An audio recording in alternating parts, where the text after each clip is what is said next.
Hello and welcome. Our top story tonight: on a building site in Ford Estate, Sunderland, a rather peculiar discovery has been made. On the site, nearby local Highfield Primary School, a collection of ancient jewellery has been discovered by a builder working on the site over Christmas.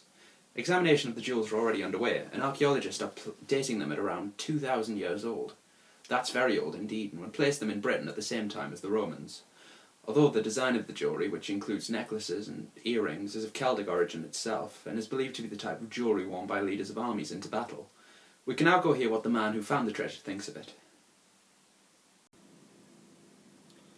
Well, I was digging over there to do my job. I was just digging up the foundations of a house, and I saw this shiny thing out the corner of my eye, and I went over, and I thought, I wonder what that is.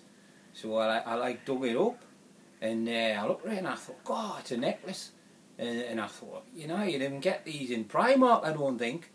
So I called over my supervisor, and I says, well, what we're going to do about this?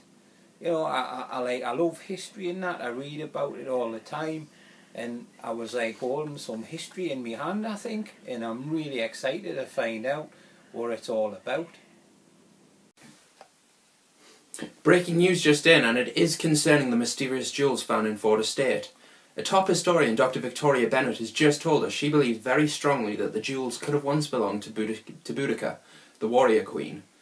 She has just told me that she has enough evidence now to form some proof that these are in fact the jewels Boudica wore into her battles against the Roman armies. Just for those of you at home or in school who don't know who Boudica was, she was the queen of the ancient Celtic tribe, the Iceni tribe, and led them in rebellion against the Roman conquest in the year 61 AD. She beat the Romans in battle at Colchester and in London. Unfortunately for her, even as her army grew in strength, they couldn't match the might of the Roman Empire, and she was defeated at the Battle of Watling Street near Birmingham, and that all but ended the rebellion.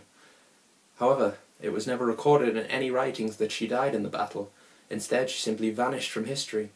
Dr. Bennett believes she fled the Romans and hid far away from them, and today's findings could confirm her theory.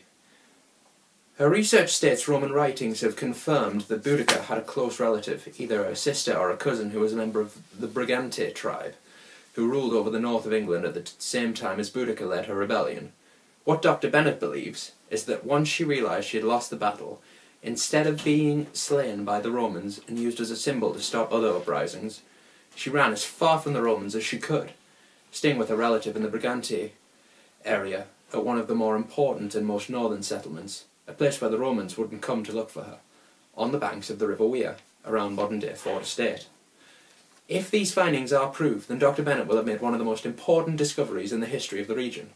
And just think, once upon a time, one of the bravest and most feared women in history, a fighter who scared the Romans into defeat, could have once been walking around Fordfield Road, or had a house where Highfield Primary School is.